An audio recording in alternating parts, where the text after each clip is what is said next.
Subscribe to our YouTube channel and press the bell icon to get the latest updates. दुनिया में ऐसे कई रहस्य हैं जो आज भी पहेली बने हुए हैं और जो भी इनके बारे में जानता है वह हैरान रह जाता है। ऐसे ही कई रहस्य हमारे भारत देश में भी हैं जो अनसुलझी पहेली हैं।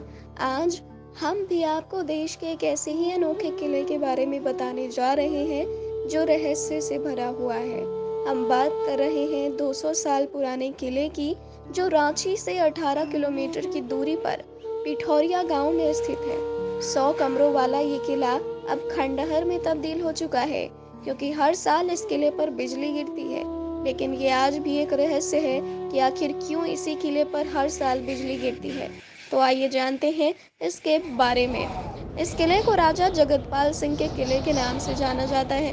गांव वालों के मुताबिक इस किले पर हर साल बिजली एक क्रांतिकारी द्वारा राजा जगतपाल सिंह को दिए गए श्राप के कारण गिरती है।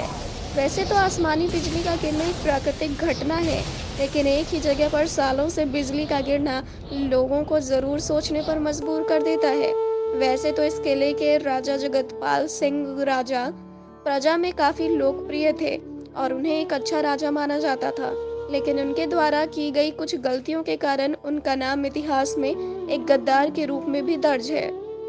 कहा जाता है कि 1857 के प्रथम स्वतंत्रता संग्राम में राजा जगतपाल सिंह ने अंग्रेजों की मदद की थी।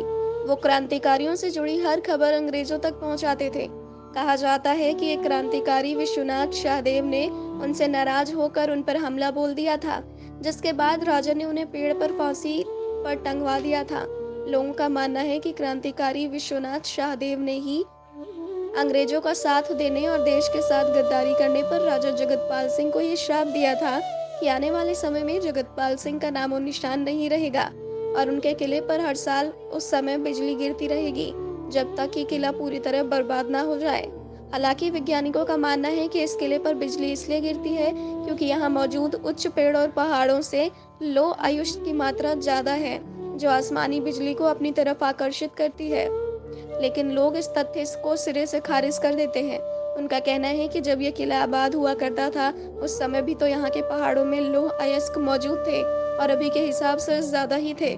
फिर उस समय किले पर बिजली क्यों नहीं गिरती थी। Subscribe to our YouTube channel and press the bell icon to get the latest updates.